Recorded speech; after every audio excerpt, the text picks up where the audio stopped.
Ռազմածովային պայքար ընդդեմ Մադուրոյի, գրում են լրատվամիջոցները, անդրադառնալով ամերիկյան իշխանությունների կողմից հսկա բեռնանավի առգրավմանը, որը շուրջ 2 միլիոն բարել նավթ էր տեղափոխում։ Թրամփը այն անվանել է ԱՄՆ-ի կողմից երբևէ առգրավված ամենամեծ նավթատարը։ Սպիտակ տան ղեկավարը նշել է, որ նավը բռնագրավվել է շատ լավ պատճառով, բայց չի մանրամասնել։ As you probably know, we've just seized a tanker on the coast of Venezuela, a large tanker. Միացյալ Նահանգների գլխավոր դատախազությունը հաստատել է, որ նավթատարի առգրավումը իրականացվել է Միացյալ Նահանգների մաքսային և սահմանային պաշտպանության ուժերի աջակցությամբ։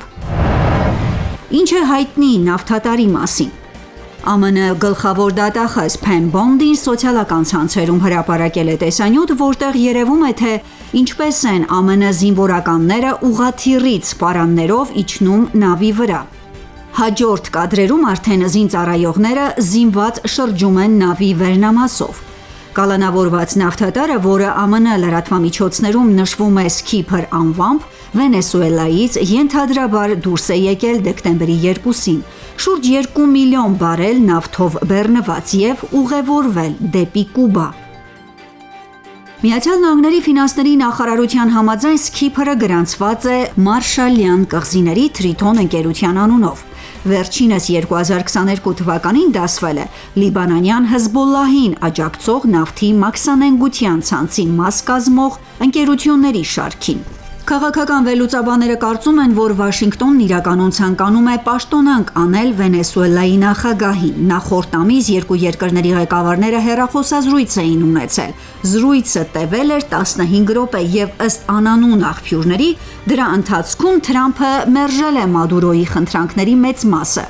Նրան տեղեկացրել, որ մեկ շաբաթ ունի Վենեսուելան լքելու և ընտանիքի անդամների հետ իր ընտրած վայրը մեկնելու համար։ Ժամկետը լրացել է, ինչից հետո Թրամփը հայտարարել է Վենեսուելայի օդային տարածքը փակելու որոշման մասին։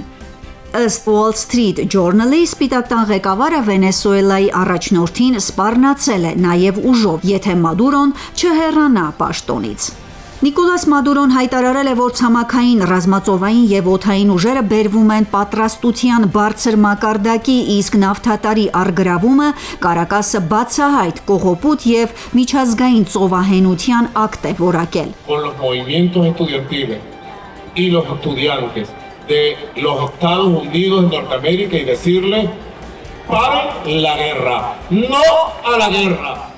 Վաշինգտոնը մինչդեռ պնդում է, որ գործողությունը լիովին օրինական է, համապատասխանում է ամերիկյան օրենքներին ու միջազգային պարտավորություններին, նշվում է, որ այդ քայլը նպատակ ունի կանխել պատժամիջոցների շրջանցումը և ֆինանսական անօրինական հոսքերը։ Վենեսուելայի ընդդիմության առաջնորդ Մարիա Կորինա Մաչադոն իր երկրում հանուն ժողովրդավարական իրավունքների պաշտպանության մղած պայքարի համար այս տարի ստացել է Նոբելյան խաղաղության մրցանակը։ Դրանից հետո նա նշել էր, որ մրցանակը նվիրում է ԱՄՆ նախագահ Դոնալդ Թրամփին։ Ես այս մրցանակը նվիրում եմ Վենեսուելայի տառապող ժողովրդին և Թրամփին մեր պայքարին վճռականորեն աջակցելու համար։ X-ում գրել էր Մաչադոն, հավելելով, որ վստահում է Թրամփին և ամերիկացի ժողովրդին որպես դաշնակիցներ ազատության և ժողովրդավարության համար մղվող պայքարում։ Վենեսուելայի իշխանությունները դիմել էին Գերագույն դատարան ընդդիմադիր մի քանի առաջնորդների քաղաքացիությունից զրկելու պահանջով, նրանց թվում նաև Մարիա Կորինա Մաչադոն էր։ Ընդդիմության ներկայացուցիչները մեղադրվում էին ատելություն տարածելու և օտարերկրյա պետությունների հետ համագործակցելու մեջ։ Մաչադոն լքել էր երկիրը և թաքնվելուց հետո այսօր առաջին անգամ ողջունել է իր համախոհներին հյուրանոցի պատշգամբից, որից հետո Օսլոյում տեղի ունեցած մամուլի ասուլիսի ժամանակ հայտարարել Վենեսուելան ազատ կլինի։ Peace in a society. But you cannot have democracy without freedom. Իդեպ խաղաղության Նոբելյան մրցանակը Մարիա Կորինա Մաչադոին փոխանցվել է դստեր միջոցով։